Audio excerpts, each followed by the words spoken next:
Following program is rated PG-10. It is unsuitable for children under the age of 10.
Ladies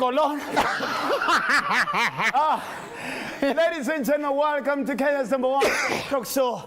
This is Dr. Ofweneke. My name is the eagle himself, the Duke. Kakamega Dr. Ofweneke is my name. Let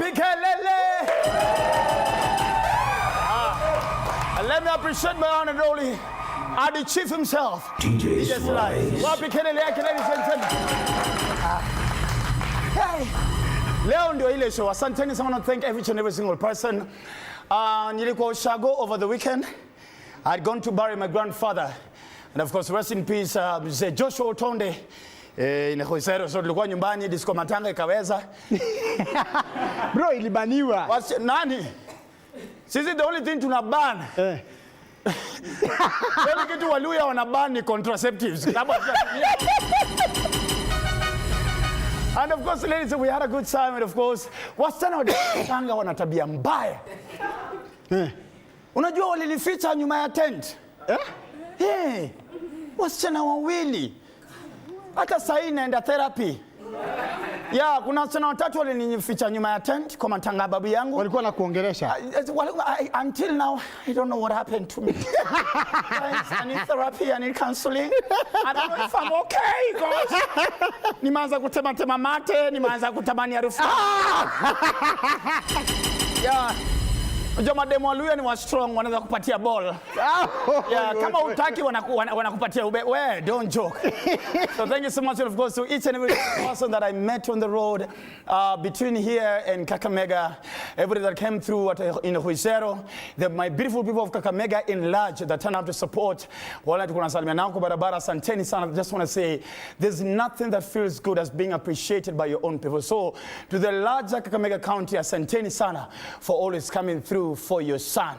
Today is an amazing show. I can promise you, ladies and gentlemen, today I'm hosting two very powerful guests, I'm telling you. Yes. The young man who will be coming on later on the show, our first interview, ladies and gentlemen. This is, and I officially say it with my tongue, as a father in the industry, as a man of God, I'm speaking because this is a prophecy that I'm saying live on TV 47. Yes.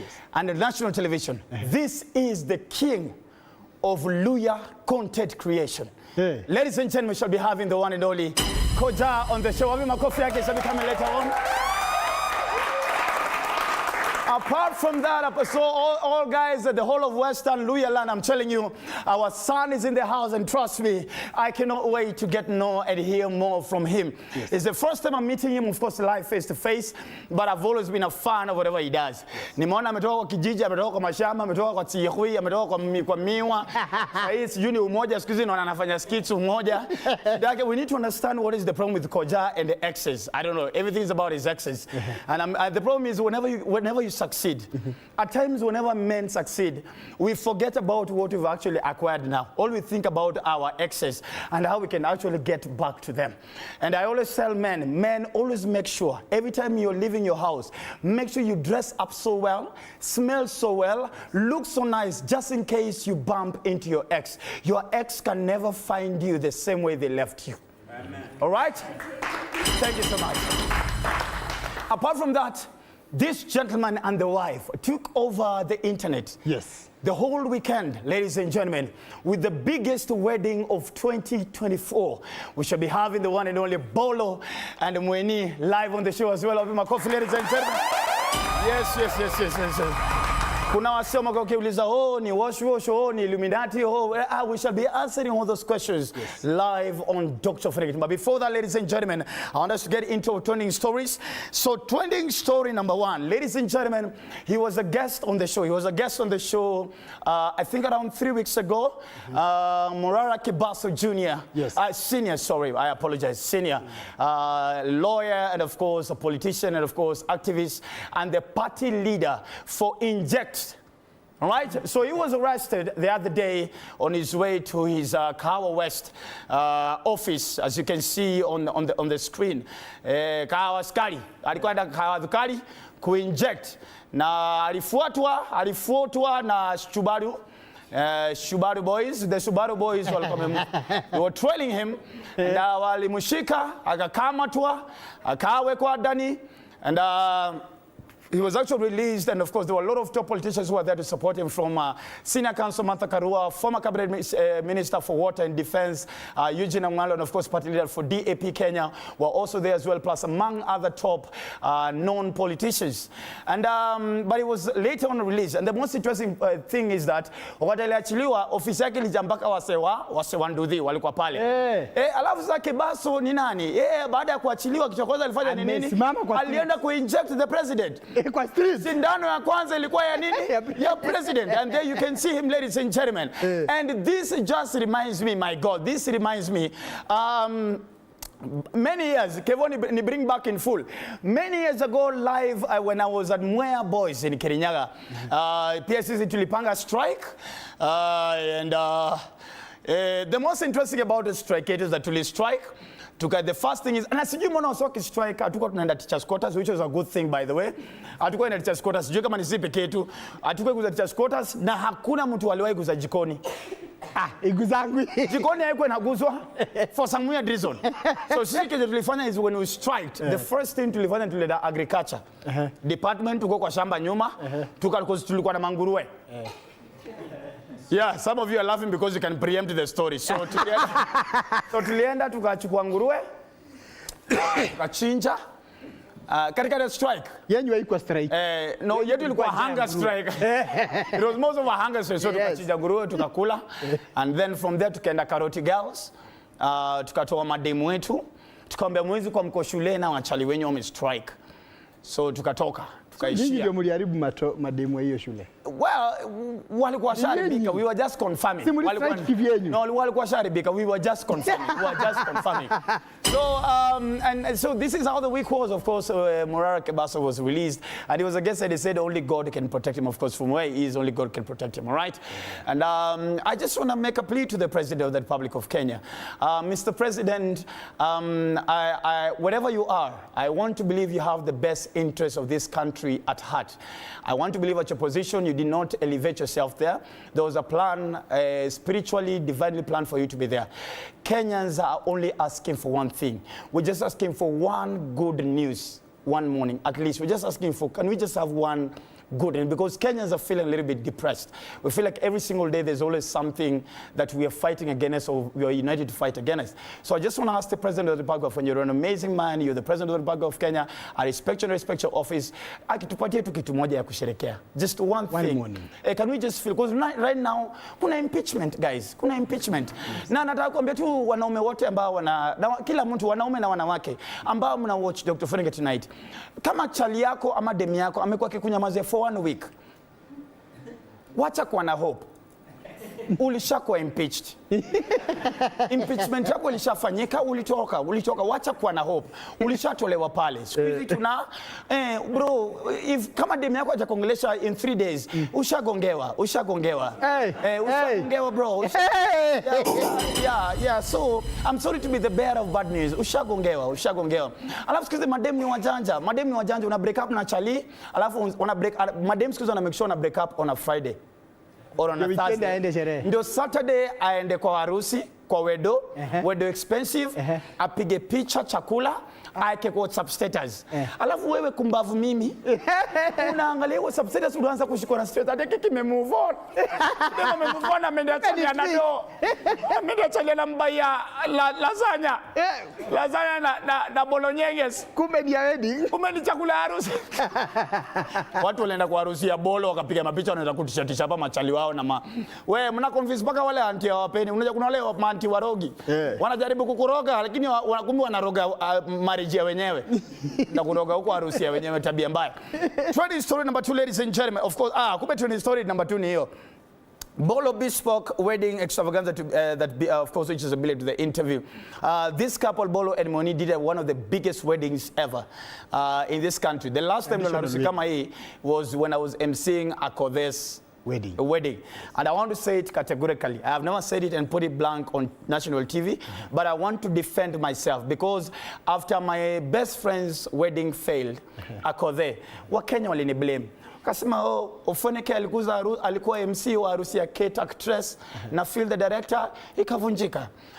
Ofweneke alikuwa wewe ndio umesema. Shut up. Wewe ndio umesema. Shut up. Nasema Ofweneke alikuwa MC harusi ya Kodhe na Omosh ikavunjika. I want to tell Kenyans honestly and genuinely. Unajitetea sana. Nilijaribu kuona Akodhe, hakunisikiza. Nilijaribu kumuona kwa sababu niliona huyu mtu vile huyu mwanaume Omosh alikuwa anarukaruka kama popcorn. Ako kwa wedding ameangalia. Alikuwa anafanya miguu hivi. Nikamwambia Kodhe, nilikwambia kuna kitu huyu msevla anarukaruka hivi kama popcorn. Hivi ndio ataruka nje ya ndoa. Kwa hivyo he's only rehearsing to jump out of the wedding. So Kenyans, I'm innocent of that. So kama una harusi tafadhali niite. Bolo and I have already agreed. I'm the one who will be emceeing the main wedding. So guys, you will be seeing me there. I am dangerous on the microphone. I am bad. Thank you so much. Ladies and gentlemen, as we head into, so those are the two top trending stories of the week.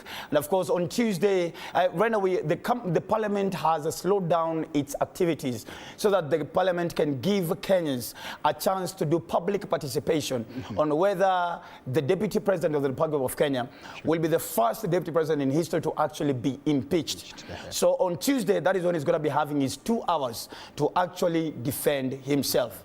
Lakini until then watu wa mlima wamesema nini? Usiguze nini? Mlima. Usiguze mlima. Na sisi watu wa Luya, watu wa Western hatunanga shida na mtu. Yani kumuleta problem yani kata kuchilanga bujo yani. The country can fight. We don't care. As long as Sukuma Binongaru is still alive. Sisi wa Luya okay. Nyinyi mnajua Sukuma Binongaru ni nani nyinyi? Kuna ngoma ya Sukuma Binongaru ilikuwa imba abana banyasya no abana yeah, so and he's still alive, but right now he's a gospel artist. Right? Oh yeah, I have gospel. So Waluya pora tu msikuze mlima ya ukali. Nivo. Pora tu msikuze mlima ya nini? Ya ukali. Ya ukali. Vitu vingine vyote mnaweza fukuza. Sisi hata tuchali tuweke deputy, tuweke vulana kwenye ngorua. Hata tuweke tukue house call ndani ya State House. Ni sawa. Waluya pora ameshiba.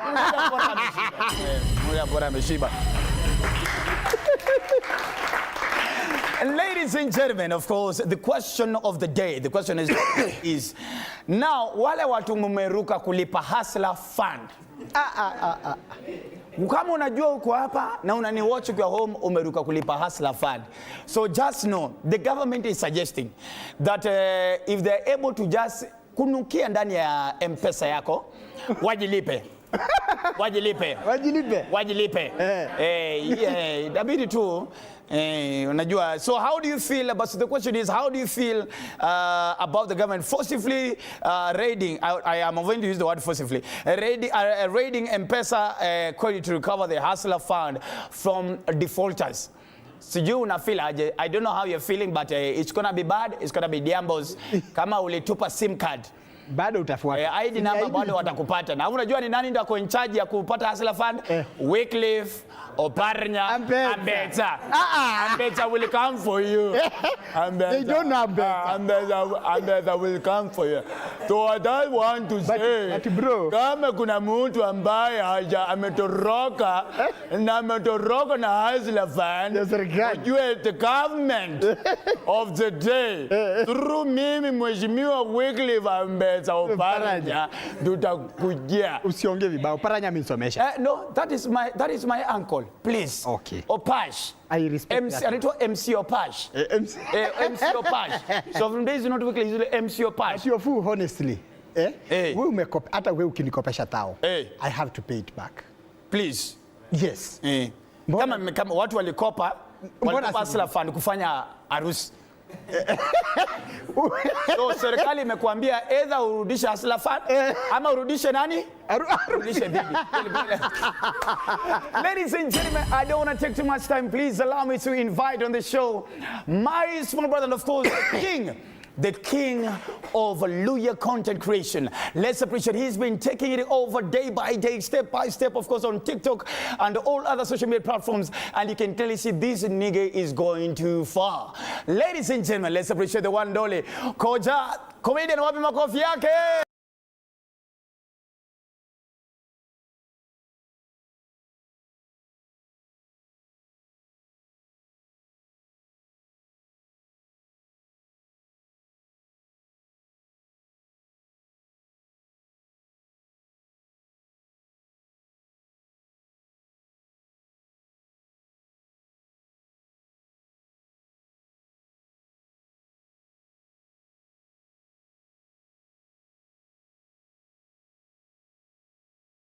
Nini wewe? Bramwell. Sasa ni nini? Maiji.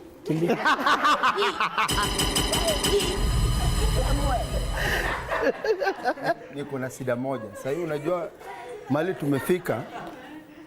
Ukitaka kujua wanaume wenye wanakuanga faithful kwa ndoa ni wanaume waloya. Hapo sasa you have my attention. Hapo umesema ukweli. Ukitaka kujua wanaume wenye wanakuwa faithful kwa ndoa ni wanaume waloya. Kwa nini? Sababu gani? Mwanaume mloya ni mwanaume bora bibi ame-maintain tumbo yake. Faithful. Alafu tena kuna offer Kenya hii sahi. Offer ya nini? Kuna offer. Grab a Luo man. Sahi unajua ukitaka kufanyiwa wedding na ndege, kifaru, wedding ya maana yani. Ya maana, grab one Luo, get 2 helicopter guy. Mjaluo wakati anakuoa kama ni package mara mbili. Kuna retirement after your death, hiyo ni apeleka. Hiyo ni package ya kwanza. Package ya kwanza ni yeye mwenye anakuoa. Package ya pili ni pension. After unatoka ujinga hapa. Pension ni nani hapa? Yaani ya watu nango yao. Toka hapa. Welcome on the show. Mbona nafili kama uko mbali bana? Umesongea, wacha nikaribia hapa kijana yetu wa nyumbani bana. You've been taking Bramwell. Welcome. First of all, it's such an honor to have you here. Asante baba. Unaonanga nikidouble tap pale nikilike and you're doing an amazing job. Umeua ruku bana. Mtu hawezi jua wako ulikuwa unazikirambo uji pale high school. Mtu asijaribu kushika hiyo uji. Ofweneke by the way amechange accent juzi. Alikuwa anabonga na accent fulani hivi ya Kinunje. Byron, nimesema usijaribu kushika hiyo sufuria ya uji. No you. Tunakujua ule na high school gani? Ilikuwa Teremi. Teremi? Yeah. What was your most memorable moment in high school?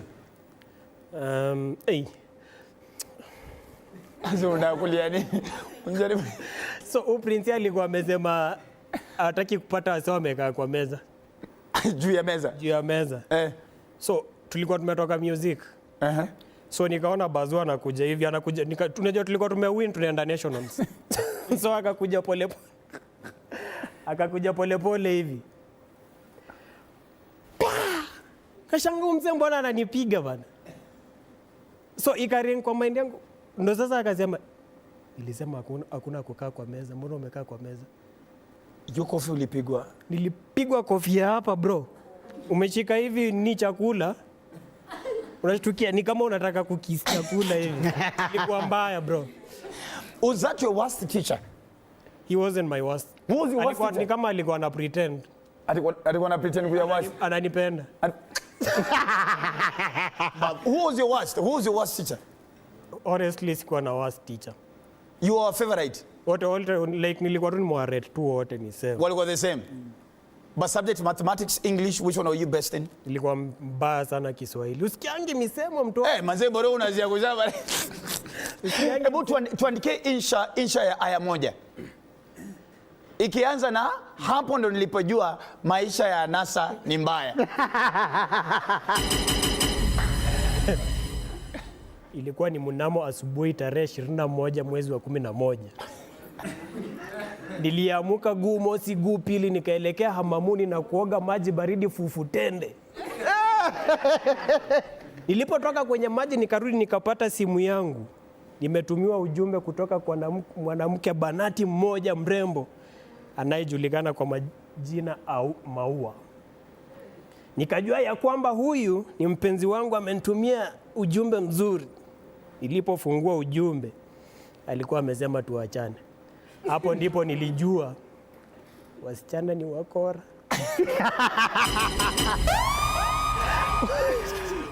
Mimi ni mbaya swa bro. Bro huko na pale mazuri misamiati. Wala bin wala. Zinakuja ustad. Ustad. Kila naliambia kila mtu mwenye anajua Kiswahili anajiita ustad. Understood that. Your first heartbreak. Na ututajie msichana na leo muongeleshe kwa ile kamera. Siwezi sema jina yake. Huwezi sema? Nisema atashine bro. Atashine. What was your first heartbreak ever? after high school 2017. Manze, mbona watu wakikuja Nairobi wana breaking watu ya Bungoma, watu ya Ocha?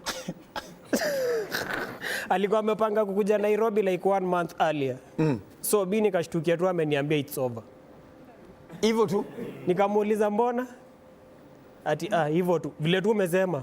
Hivyo tu. No reason no nothing. No reason no nothing. Akasema hivyo tu. Na mjai kutana tena? Bro, na nilikuwa so loyal. Kimbi amesema no mwaluyo anakuanga loyal. Oh, we are loyal. Wana mwaluyo na nilikuwa so loyal to the Chile. Akaniambia tu it's over. So sasa unaweza katia demo Nairobi kweli? Si hao ndo aliazi. Haiwezi. Haya. Wako na character same. Wako na character same. So demo wa Bungoma, demo wa Ushago na demo Nairobi, difference ni nini? Ama demo wote ni same. Ina depend tu dem fiti tu mwenye. Unaweza pata dem fiti Nairobi na pia unaweza pata dem baya huko Ocha. Huko unajavuta shisha, huko anapuliza moshi. Ndugu yangu bro. Unajua bado kuna sigara zile za Kiko. Nani anajua Kiko? Bro, umenipeleka mbali sigara Kiko bali. Last time nilisikia sigara Kiko ni kitambo sana. Hizo unajua hazi affect mtu. Wewe umaivuta hiyo? Bro. Nilivuta hivi nikaletea shosh. How did you get into comedy? Sikujua. Ilikuja automatically. Ulijipata ndani? Nilijipata tu ndani. Alafu nika flop. Was it your first video? Nilifanya the first video. Ilikuwa 2019 about around June, July. Nilijirecord tu hivi. Na simu nika edit. Alafu nikaeka, sikuwa na Instagram, sikuwa na Facebook, sikuwa na platform yoyote. Nikaeka status. Alafu nikachorea. So after some time nikaona watu wamerepost. Nikaanza kufeel celeb. Nikaona mpashogram ilikuwa mbaya. Ilikuwa inashinda NGC. Nikaona wamepost hapo hivyo niwasa wakaanza kunimotivate. So hiyo video ili ni motivate nikaanza kupiga. So nikapiga for the first 1 month lakini nilikuwa nafanya kitu monotonous. Kitu tu same. Nika give up. Ukaachana nayo? Hiyo ni 2019. So 2020 time ya corona. Uko na time. Nikasema kuna kitu nilikuwa nafanya last year. Si try tena. So nikapiga nikaona madeal zimeanza kuingia. Lakini sasa unajua kama uko Bungoma deal ya domingi 15,000. Hiyo umepiga bro. Hiyo ndio nasema madem. Wewe nilikununulia soda juzi. Sijakununulia. Kuja tuende ukunywe soda wewe. Can you play me one of the videos? Play me one of the videos. So before I play, tembea na mbogi yangu na work nao siku hizi. Hao ndio wamenireceive Nairobi. Hata si Nairobi, niliambiwa niko Kiambu. Bro, ulipitishana huko nyuma. Bro, hujapitiana bro, kama hujaingia Gemini na Quiver. Bro, baada hujaingia Nairobi. Bro, hujaekewa kama dem haja kubreak heart. Na Nairobi nitakana ujue at least 5 heartbreaks. Ndio sasa utulie vizuri. So kama hujapitia ya kwanza ujue bado. Bro, hiyo heartbreak ya kwanza ilikuwa so massive. Ya Nairobi ama hiyo ilikuwa long ile ya West ya Lughorwe. Bro, una heartbreakiwa vibaya aje mpaka una heartbreak na Lughorwe. Acha nigotea aseme. Acha akamtoa aseme tu mimi. Kujeni msalimiane, Acha kuja salimiane. Kujeni msalimiane. Oh, you are shy. Nicheze clip, acha tucheze clip alafu akam. Sawa. Cheze clip alafu akam. Jonte. Yes, baby. It's high time you tell your dad that I'm pregnant. No. Listen. Mbona unataka kumwambia? Because I'm still a kid. Kid na umenipea ball. Mi bado niko high school. Kwani mimi niko Form 4. Kwani form 4 sio high school? Ni high school skatai. Lakini wewe uko form 4, mimi niko form 3. Kwa hivyo wewe ni mkubwa wangu. Okay, ni mwenye nitaambia babako kama hutaki kumwambia. No, Matilda, Matt. No. Wewe basi nikautaki mtoto wangu akwe na baba. Akose baba aje. Sikiza Matt. Unajua ukiambia baba yangu ati uko na mimba yangu, baba yangu ataniua. Na hivyo ndio mtoto wako. Sema mtoto wetu, si mtoto wangu. Hapana Matt. Ni mtoto wako, si yako kwa tumbo yako shwari. Wallahi naambia babako. Simwambie. Namwambia. Namwambia. Namwambia. What's going on here? Daddy, we are just studying Bible here and there. And who is this? She is my cousin. Wait, really? Your cousin, you said? Nice. So this hao ndo walikaribisha Nairobi. Hao ndo wamenikaribisha Kiambu. Kiambu. Bro, mungempeleka Mirema. Mirema ndo initiation. Hao ndio mwaribu. Ana uje kimaribu. What's your name, baba? Mike. Mimi naitwa Jackies. Jackies, what do you do? Chukua microphone. What do you do? Just a content creator, kuandika hivyo tu. Biro, wewe unaandika content yake? Huyu ni genius. Wewe ndio ule mse unakongomejaza na ukiwa na ex wake. I know. Wewe ndio kwa ex? Unaitwa nani? Tukienda break Naitwa Pauline. Pauline the ex. Huyu Pauline Jack Chalia X. Atanyang'anywa. Na wewe mama? Naitwa Fei. Naitwa Fei. Fei wewe ni? Niko tu kwa group yake. Pia kwa hiyo group. So these are the beautiful people behind what you do. Let's appreciate them, ladies and gentlemen. Asantene. When we come back, we'll be finished up, of course, with the coach and, of course, behind the scenes. I can already see the latest beautiful couple in East Africa and, of course, Africa already in the studio. Ladies and gentlemen, we shall be having them on the show. So we'll be back. This is Kenya's #1 comedy talk show, Dr. Ofweneke Tonight. Let's see you. Tupeleke break. Pale. Kwa ile kamera. Ndio yangu. Ile ndio yako. Ningalipenda kusema ya kwamba sasa hivi ni wakati wa kwenda mapumziko. Wacha turudi.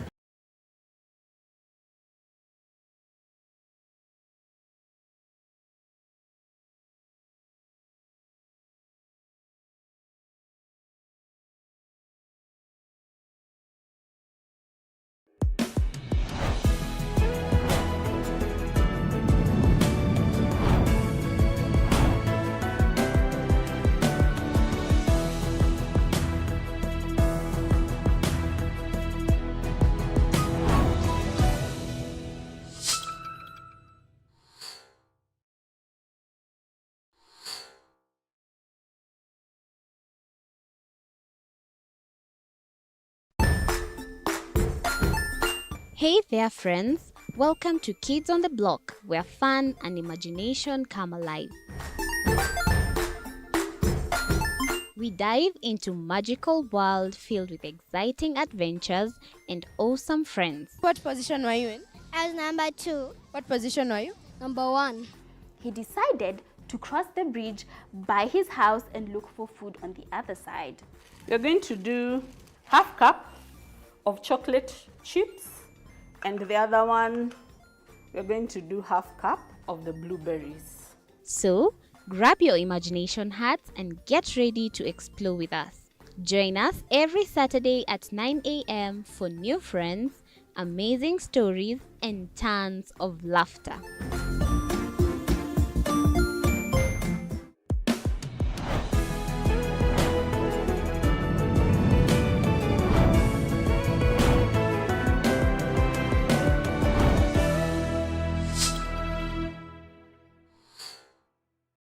Join us as we explore the journeys of those who defy the odds and break barriers. We dive deep into the stories of triumph. Sometimes when parenting a child with a special need or whatever disability, family life becomes a bit complicated and you may end up raising the child on your own. Here, we inspire. I have a farm which one we showcase with other dyslexic youths and autism, how to farm. Motivate. It's never easy, but what we do, the best thing is to work with another parent who has an elder child than yours. And break through the barriers one story at a time. Push your boundaries beyond the limit. Saturdays at 8 p.m.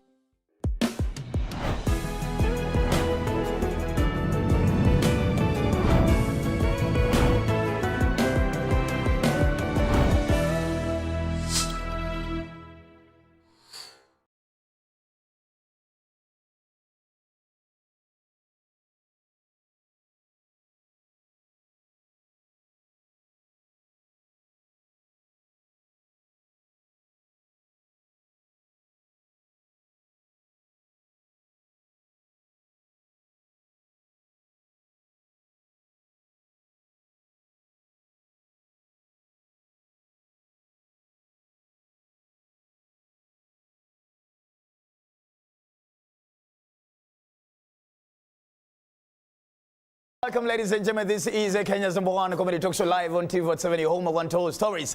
They call me the one and only, the eagle himself, the Duke of Kakamega, Dr. Fredesma, aka Mr. I will take your girlfriend away from you. Yeah. If you don't agree, go die. Yeah. It's not easy walking around handsome. Like, guys, I'm telling you, there are things. I want to start the Handsome Men Association of Kenya because there are things we are going through. Yeah. It's not easy to walk this handsome. Mimi nimevunja mandoa bila kujua wase. You know, I mean, as a handsome guy, what are the things you go through? What are the things you go through? Just speak for us, Koja. No ladies just following me and they're my G. Wacha niuze Koja, ni kitu gani dema mae kuitisha enye ukafeel by the kitu dema midisha ni isi kitu ya kawaida? Nudes. Dema mae kuitisha nudes? Manze? Like, umeitisha ukiwa tupu, ulisema tupu kwa video yako. Umeitisha video picha tupu. Ningalipenda unitumie picha zako za utupu. Za utupu. Did you send? Bra. No. Unajua mwanaume kutuma picha za utupu si rahisi because lazima ujiprepare, lazima mwili changamike sababu huwezi tuma. Unajua no, I mean the honest truth is I must say this. Ni rahisi budho msitume picha za utupu lakini mwanamke kutuma picha za utupu ni rahisi lakini mwanaume lazima kwanza ukae mahali kama wani tu lazima ufikirie ujiprepare alafu sasa unajua lazima wanyonyi ipate reason sababu huwezi tuma wanyonyi kama iko it's not easy kutuma picha. Tunacheki vile ni weird. It's weird. Strange. Kuliwa fair.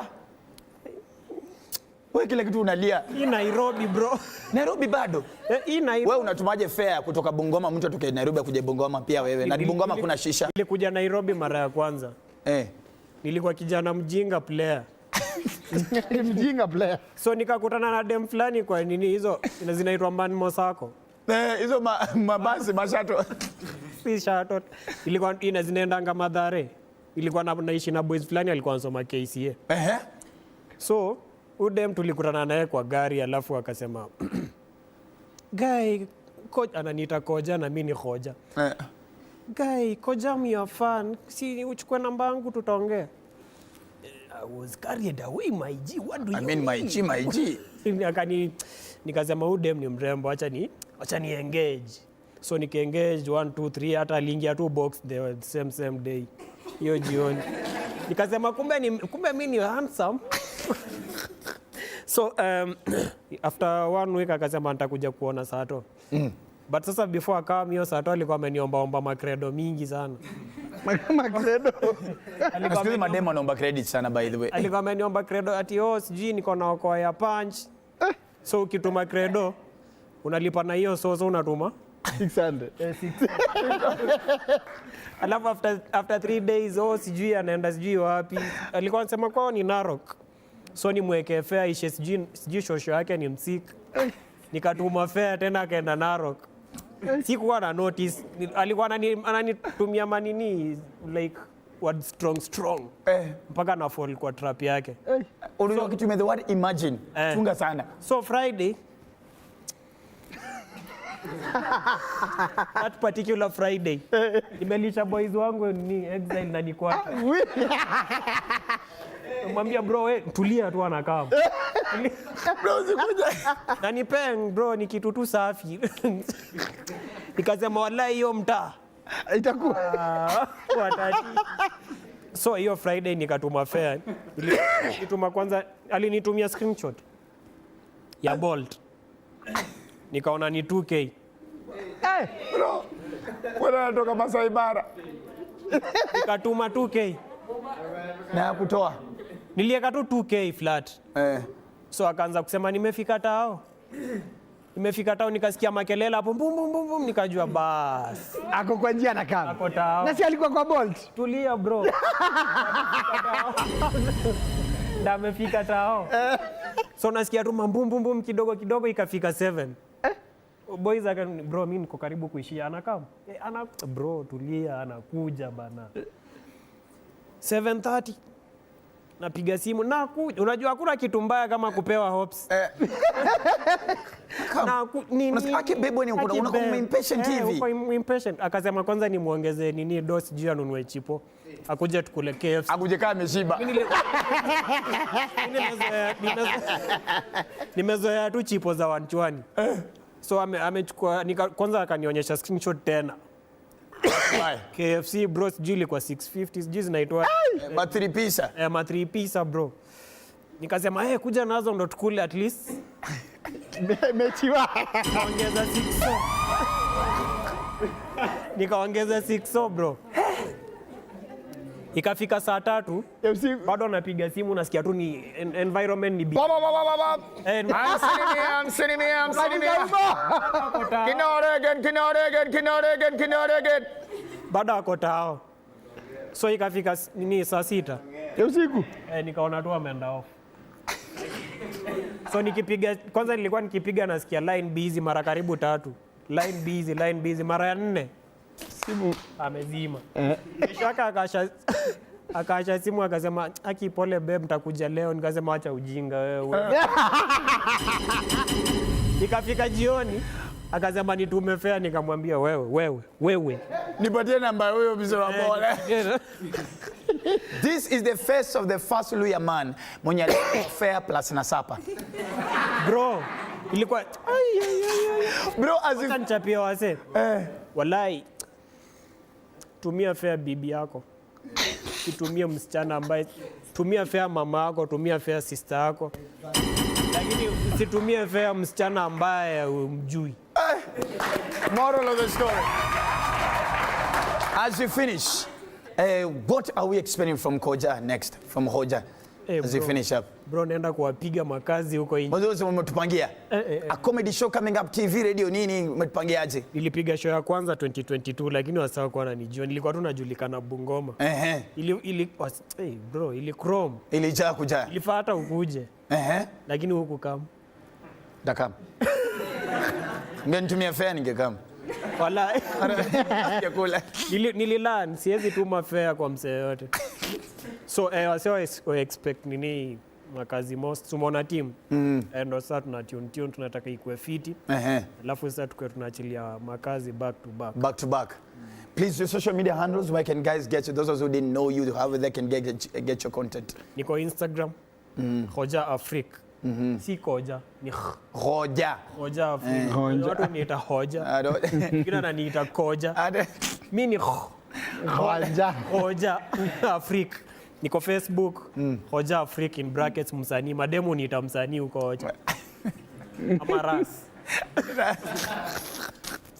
So Hoja Afrique Facebook. Niko X Hoja Afrique, niko TikTok Hoja Afrique, niko YouTube Hoja Afrique. Beautiful. Thank you so much, Baba, for coming through. I celebrate and appreciate what you do. We belong to the top. Sindio? My G. Itakuwa fake member.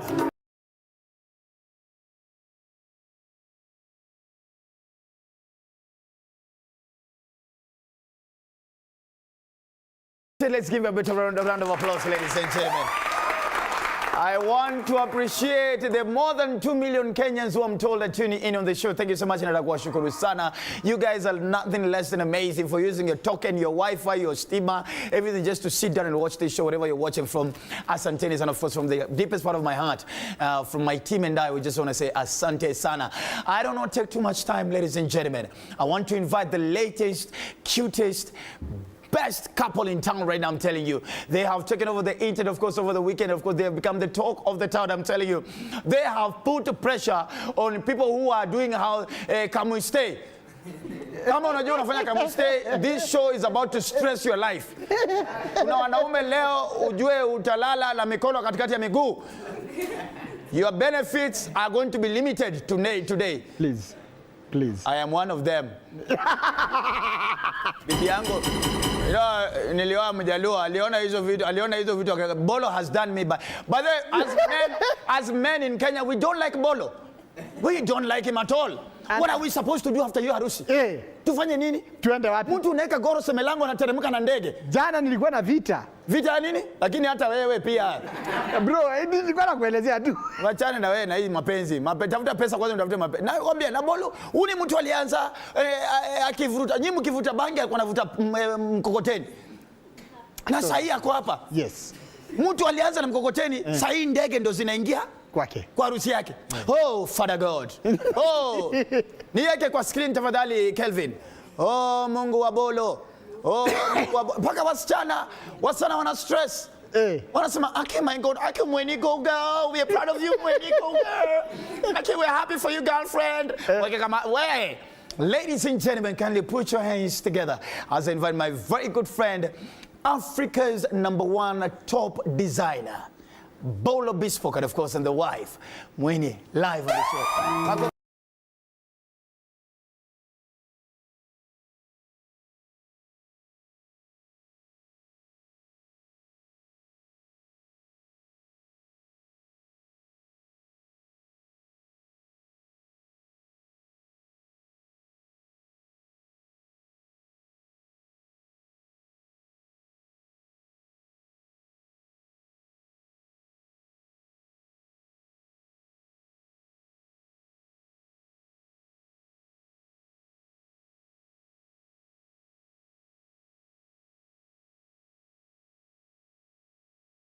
I can officially brag on Kenya's #1 TV station.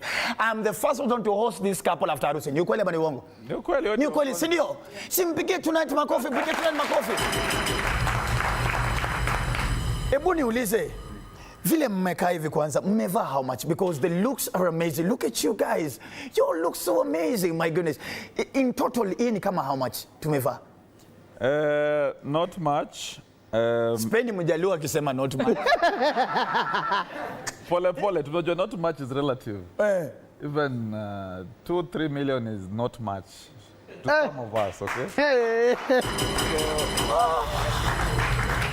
Tunaenda pole. Tusiharakishe maneno. Ndio tumeingia. Tuko hapa the whole night. Ama uko na haraka? Sina haraka. Mbona niharakishe 3 million? Mbona niharakishe 3 million? My bosses and the chairman, Sheru, I don't know what I'm doing with my career. Watu wamevaa 3 million kwa hii show. Mimi nafanya nini na kazi yangu? Well, you guys, first of all, congratulations on your wedding. And you guys took over the internet and you showed a story of patience, resilience, and truth. Yes, oh my goodness, wajaluo. Where did the two of you meet? How did this beautiful love story start? Hi, everybody. Hi, Mweni. Beautiful story started actually as a hate story.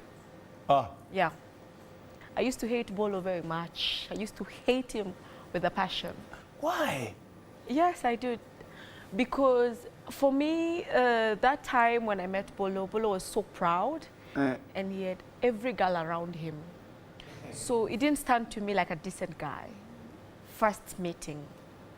What? Was it an introduction or you just guys bumped into each other at an event? There was a company which was in Ngong Road, going to Pambazuka, where it was doing models and interviews. Licky Odera. My very good friend. Yeah, so that time I was going for an interview for a Chase Bank casting at Licky Odera's office. So I stopped by because unajua time na uko na matatu. So wezi va heels na matatu. So I nikapanda mat, nikaingia kwa bush nivae heels. So as I was wearing heels, Bolo akapita. He didn't even say hi. Ameva tu Godfather yake, he just passed. So I just looked at him and I was like, what? Na niapo kwa mlango ya Licky, of course anajua anaingia kwa Licky. He should have just said hi. Anyway, I didn't mind that much. Hiyo siku hata siku, I didn't pay attention to him a lot. So we were casted, hiyo story ikaisha. So after some time, asa ndo tukakuja kushoot sasa hiyo Chase Bank interview. Nini hiyo advert. Hiyo siku ya casting ilianza around 6 in the morning. Girls were there, models. Boys were there, models. Alafu sasa tuko tumekastiwa. So when I came in first with my cousin Maya, Bolo aliingia hivi Ofweneke. Every girl was running to Bolo. Hey, Bolo. Wamemshobokea kila mtu. So I'm like, what's wrong with this guy? Why is every girl jumping at him? Mimi sikumsalimia. So tukakastiwa, the director was a mzungu. Akanicast akanieka kana boy mwingine alikuwa anaitwa Morris. So tulishoot for almost a whole day because shoot ilikuwa inaisha around 5. So all this time Bolo didn't speak to me. But jioni vile ilifika alikuja. Akaniambia, "Can I take a photo with you?" Mimi nikamwambia, "Okay." So to make why didn't you refuse? And at first you didn't like him. Why didn't you refuse? I didn't refuse because alikuwa anajifanya sukari sana. Then because he's here now asking for a photo.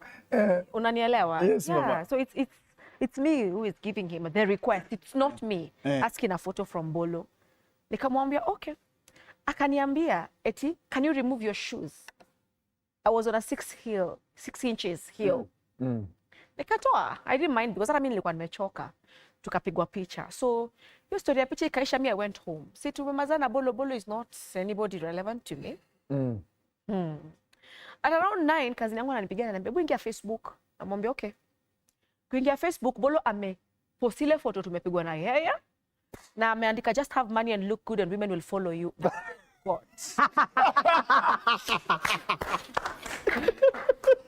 My nigga. Yes. Ameandika, "Look good and have money, women will follow you." So I'm like, this guy asked for a selfie. Na sahi yeye ndo anaanza ku dominate all over this photo, talking like mimi ndo nimeitisha picha. Tulikuwa kwa group moja ndo tushare zile photo tulipigwa the whole day. So immediately nikaenda kwa hiyo page, nimeenda kusave namba yake ndo nimpashe. So cousin yangu akaniambia, "It's no need. Mwache tu." I said, "Okay." Sitampasha. So that is the day that I saved Bolo's number on the intention ya kutaka kumpasha. So 3 months down the line, I was working for breweries. Breweries walikuwa wananipatia job ya kuwa supply wasichana wa promo. Like, I was a promo girl, but I was very active. So ulikuwa unapata mimi nikiingia sales nauza mpaka wengine wanafukuzwa kazi. So huyo boss wangu akaitwa Victor akanipatia job. Mimi ndo nilikuwa napeana sawa wasichana nalipwa. So akafungwa page iko into Fab House. Hiyo page akaniambia, "When we need to market this page, send it to your WhatsApp contact so people can like our Facebook page." Yeah. So I shared to all my contacts. Bolo was unfortunately one of the people that I shared the link with, but sikuwa aware. So Bolo did not even reply. Unaware as me hata sikujua kama nilimtumia. So 3 months after I sent that link, ndo Bolo anakuja ku reply.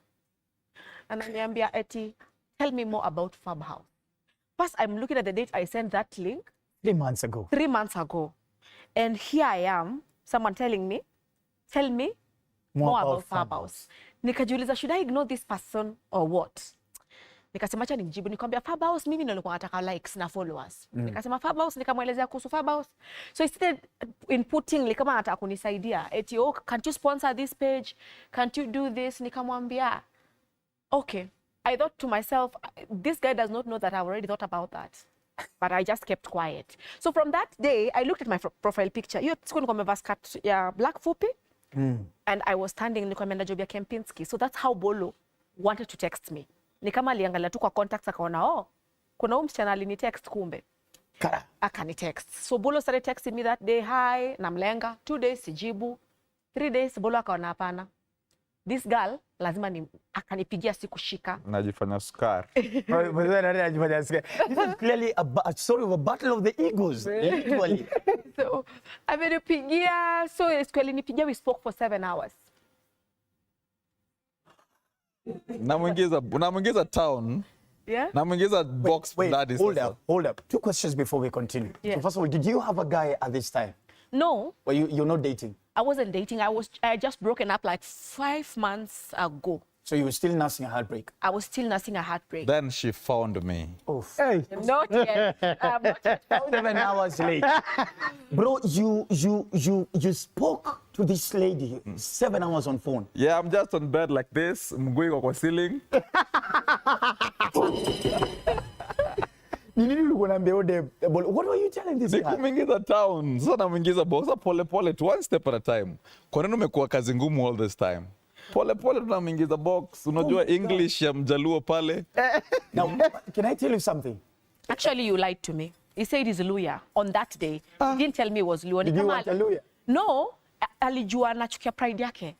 So he thought if he tells me he's Luya, maybe sitakuwa nadhani the Luo pride ako nayo. So that's why he said he's Luya. Lakini vibes zilikuwa zina flow. Not really. Vibes deadly. Akili ifanye kazi 7 hours. No, actually, ndani box na you nikafunga. were busy expressing yourself. It was not about vibing. You were shaking. For 7 hours. Bolo, Ali realized, and it was on a video call, by the way, not a normal call. A video call. So Bolo kept licking his lips. Anapaka mate, lips zake. Kuka sexy kwa video, and I'm like, what? What? Lakini kuna valid agree na wewe. Hii story ya Maringo. He doesn't know. Yeah. My wife and I laugh at you every single time. Uongo. Ulifukuza wife yangu kwa nini? She was a model 10 years. Was that bad? Paka wife ananiambia, babe una host Bolo. Umsali nifukuza modeling. Aliangalia zile, what is this that you are dressing with these heels? Get out. Oh, baby, you'll be laughing about this. No, nilikuwa job. Mwambia nisamea, akini mambo msamaha. Ulikuwa job. My goodness. When we come back about it, and I love how your love started. It was authentic, it was real. You didn't see that you love mnaangukia mna force vitu. But later, 7 hours, bro. I am happy, bro. Thank you so much. Brotherhood is proud of you. Thank Brotherhood you is so much. 7 hours, bro. Then after that, ndani box na tukafunga nayo chapter Not ikaisha. really. 9 years later, 2 children. You have to wait.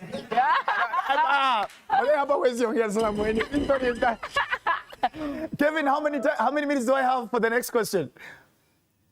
My goodness, Kenya is watching on the biggest exclusive interview live on Dr. Ofweneke Tonight, hosting the one a top designer, and of course, and I'm telling you, and I went to his shop during his launch. It's beautiful, it's amazing. Pale kama hauna anything chini ya 50,000. 50,000 ni kamba ya kiatu peke yake. Kamba ya kiatu. Wewe endelea kwenda Moi Avenue. Ladies and gentlemen, we'll be back after the show, but this is Dr. Ofweneke Tonight. Welcome to coffee.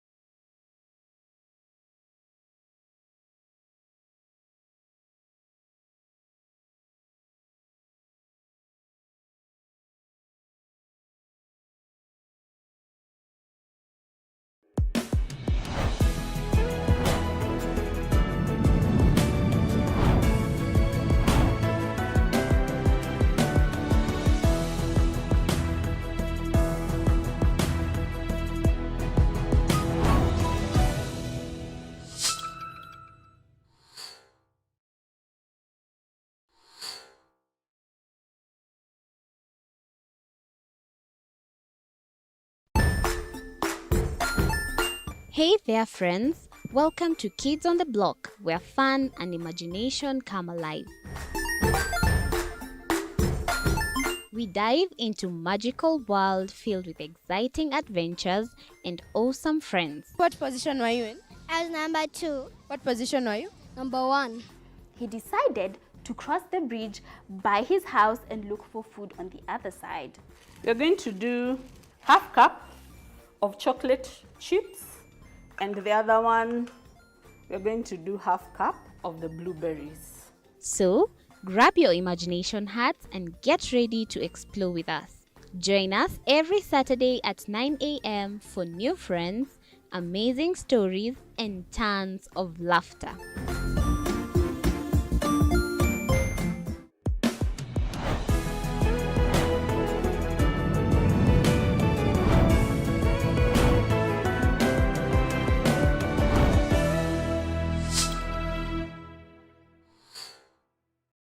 Join us as we explore the journeys of those who defy the odds and break barriers. We dive deep into the stories of triumph. Sometimes when parenting a child with a special need or whatever disability, family life becomes a bit complicated and you may end up raising the child on your own. Here, we inspire. I have a farm which one we showcase with other dyslexic youths and autism, how to farm. Motivate. It's never easy, but what we do, the best thing is to work with another parent who has an elder child than yours. And break through the barriers one story at a time. Push your boundaries beyond the limit. Saturdays at 8 p.m.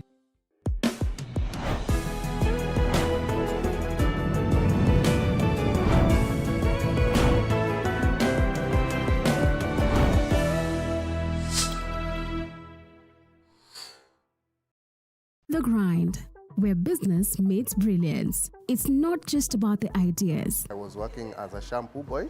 I used to wash clients' hair on the sink. It's about making them happen.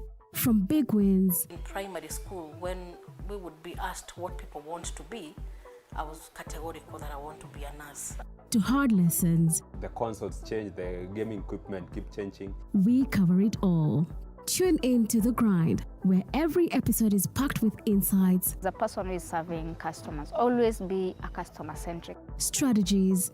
When you pay attention to detail, you get luxury items. And stories to fuel your ambition.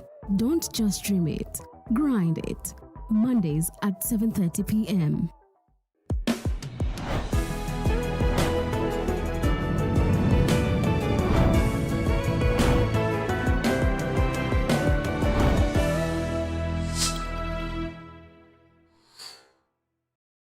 Jiunge nasi tunapoangazia safari za viongozi bora.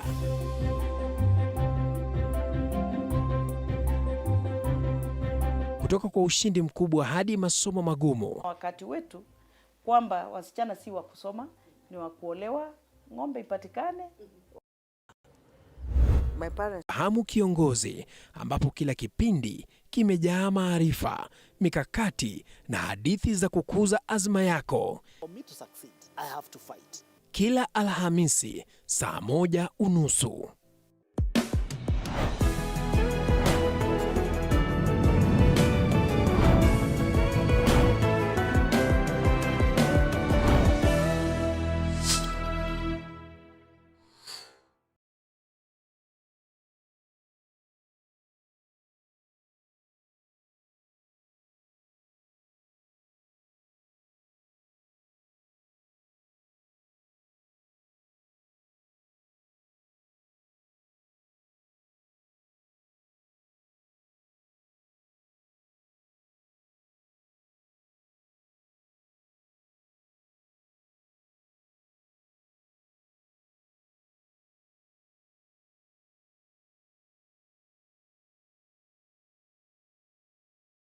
When you're live on the show, let's talk about the wedding. The wedding had the who's and who's. Okay, itabidi uzoee mapenzi yetu ya Waluo na Wajaluo. Sijui kama ukambani hamjazoea, itabidi uzoee.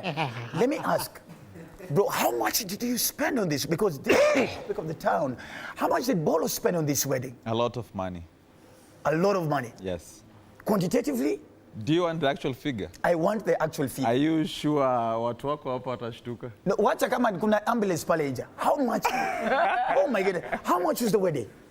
So the amount I spent on the wedding, okay, first of all, it took us 2 years to plan. Okay. And then looking at it, this has been 9 years journey.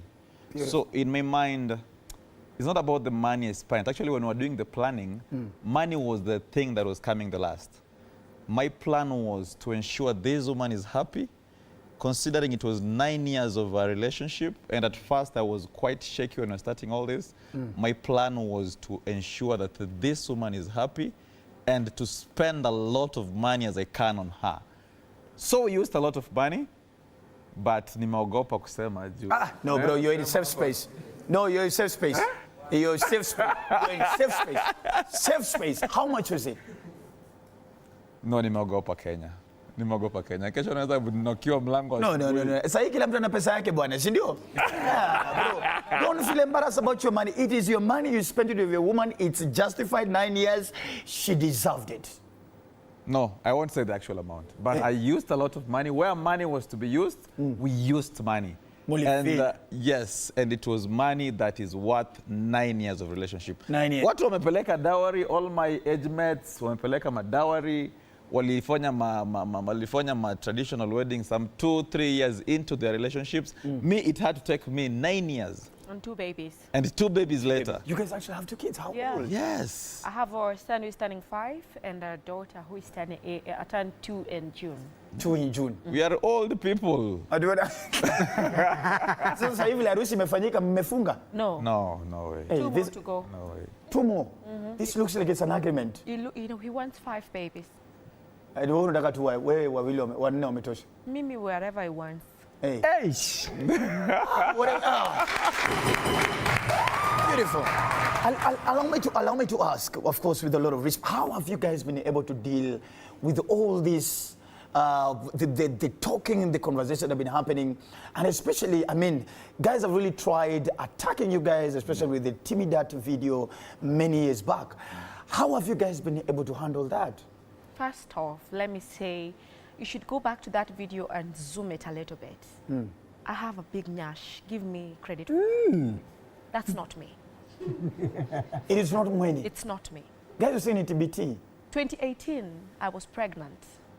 I miscarried twice and I carried my son once. So I had no time to jump on stage. If I had that chance, maybe kama 2016, but I singeweza kujump on stage. Okay? Again, Timmy used to date my best friend, Kush Tracy. Kwangu alikuwa shemeji. So how dare I jump on stage on him? That's not me. You know me kutoka kitambo. I know, now that you've mentioned Kush, now I remember we used to hang around together. Yeah, we used to hang around together. I actually can confirm that Bolo in your face. We used, because at that time, Kush and I were very close. Yeah. So now we used to hang around together. Yes. So Mimi, it is not me. See Mimi. But I think it's more evident because 2018 my wife was heavily pregnant. Nilikuwa nishampiga mimba hapo anapumzika.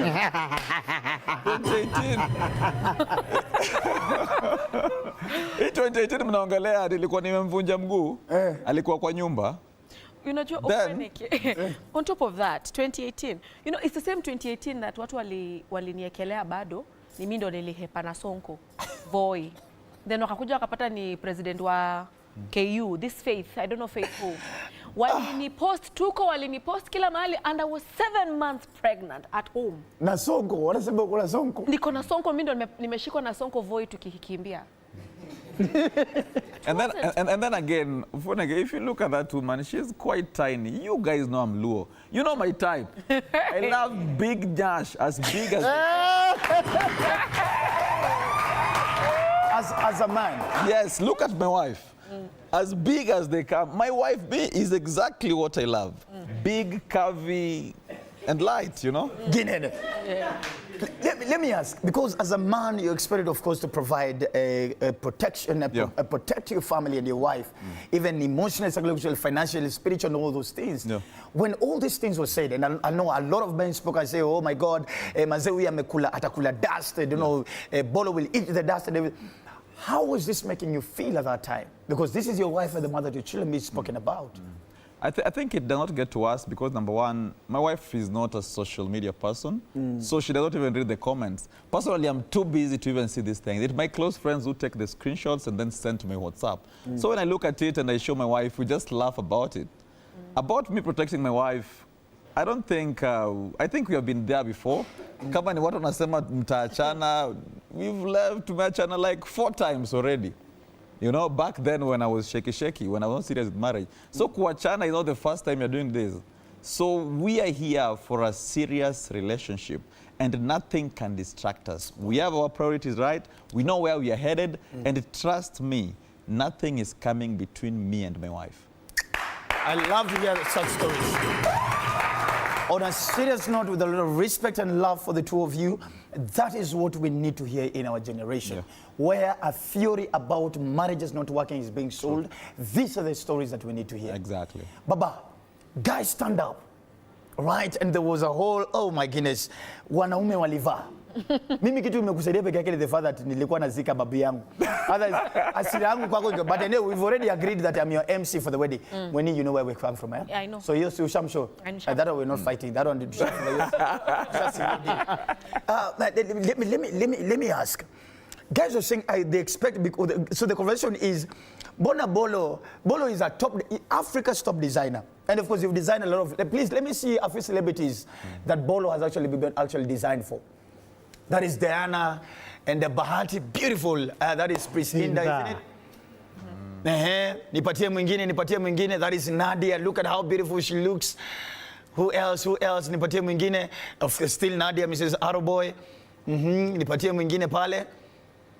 The family, the whole Bahati is from, and I love, oh my goodness, the whole royalty. I love that Lawi, Mr. and Mrs. Madhenge.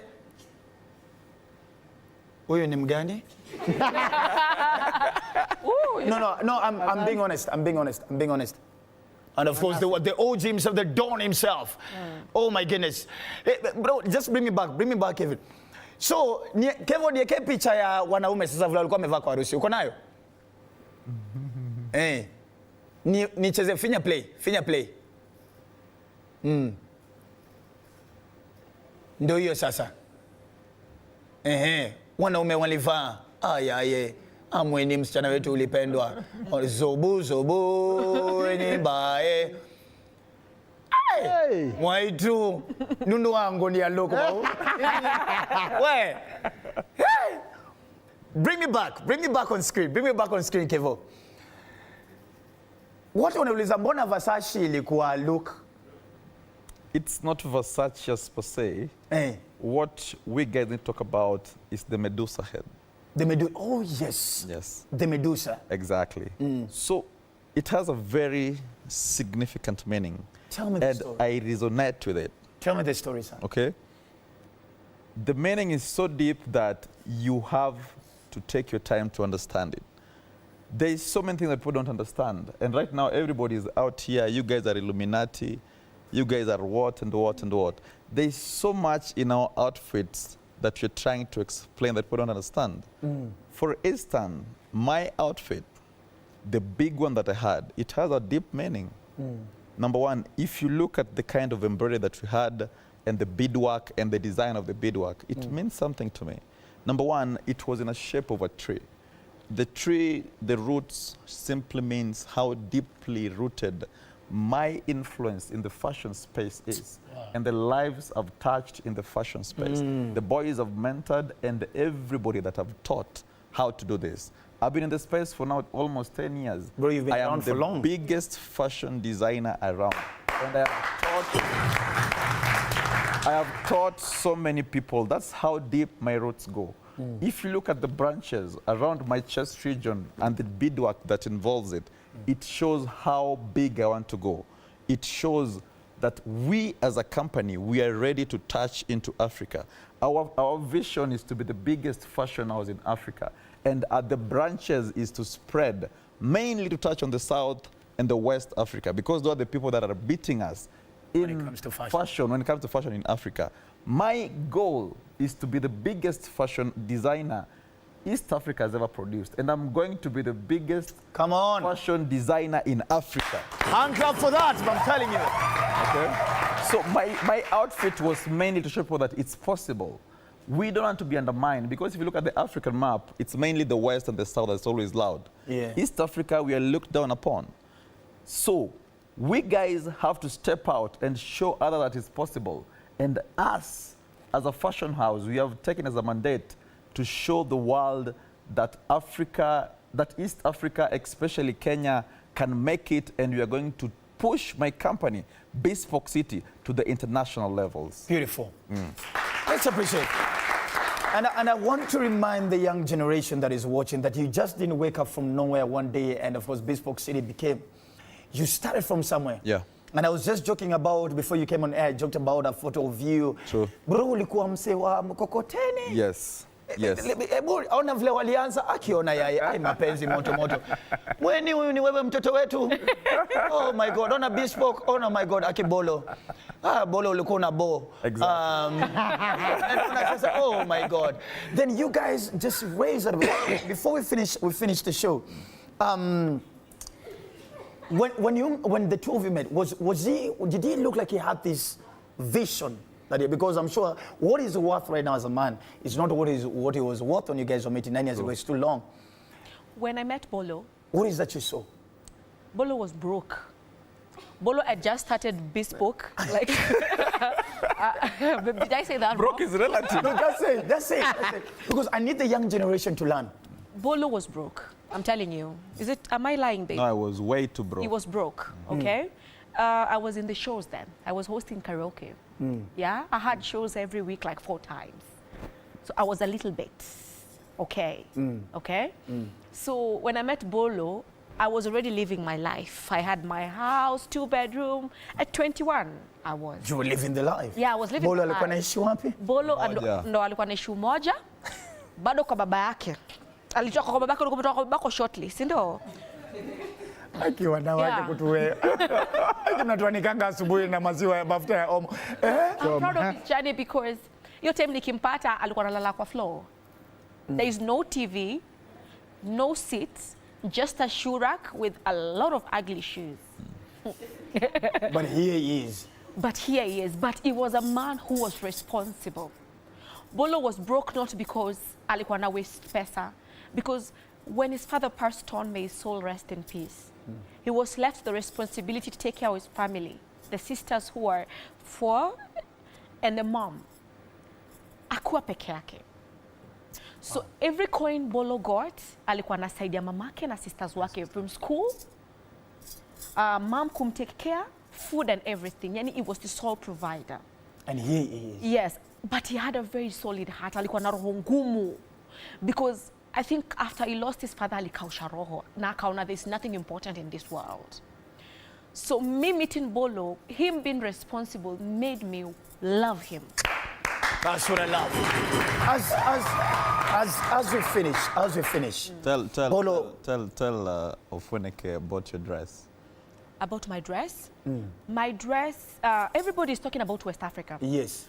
And how we are copying fashion from West Africa. Let me break your bubble. West African is just prominent in taking photos, and they were in fashion before we were. Yes. My corset, when we study about corset and lace, corset is originally from Europe. Yes. Okay? And lace is originally from Egypt. Okay? So for my outfit, to be specific, it's an incorporation of many cultures. My tail, that is the trail, was 4.5 meters. 4.5 meters means I could not pull 9 meters of my dress. So I had to divide it by 2 to make it 4.5. Oof. Yeah? So that 4.5 was the years that I spent without having a wedding. I brought them together, divided by 2, so that I could be able to push that tail. Ilikuwa rahisi, ilikuwa ngumu. You understand? So this is the story. Yeah, this is the story. This is the story. For the jewelry and yoko waka waka, that's me. I love glitter. I see that. I love glitter. I've always known you for that. Yes, and I'm Kamba. Bila kushine, I am not okay. So for this one was representing my tribe, the glitter. Kambas are allowed when it comes to appearance. Yes. And for red is my favorite color. Beautiful. And my tail represent the years that we spent together with Bolo without getting married. On that day, I just wanted to let loose and be happy. Nearly divide by 2. So that was my dress. As we finish up, I'm told I have around 1 minute, 30 seconds to finish up. Bolo, I want you to look into your wife's eyes and just tell us something you never told her before. And when I want you to do the same, because for me, it's a story about love. The story about this thing actually works in our generation. I want this generation to see it is not a scam. Tell this woman something. So there is so much that I've told you already, and there's so much that I will still tell you. But for today, I just want to reassure you of my love to you, of my life, of my love to our family, and to tell you that you are the best that I have. You are a pillar in our family, and I will always love you, and not just you and our children. We love you so much, and trust me, we are here to ensure that you are happy, and anything that is not going to make you happy, trust me, that's why I'm going to get mad. I love you so much. When he has finished, Mama, has he finished? Bolo is the man after my heart. I call him Sukablat, which means my world. Oof. So I want to tell you today that I know your goals, I know your wants, and I know your heart. I will make you what you want. Ladies and gentlemen, please let's appreciate in a better way.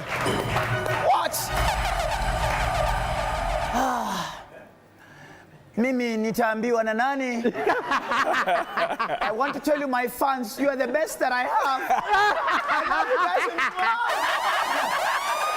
I want to tell you guys, I celebrate you, I appreciate you, and I pray that the grace and the favor and the wisdom of God will be the most important pillars that will make this marriage work. Amen. Thank you so much for honoring me and coming on the show. Thank you, sir. Let's appreciate them, ladies and gentlemen. If you're looking out there, you want to get your beautiful event, you want to get the best of designers in town, I'm telling you, of course, go on Instagram. Bolo Bespoke is the place to go. That's the place to be dressed by. This is the couple that will make sure that you're glittering and you're shining as the world expects you to be.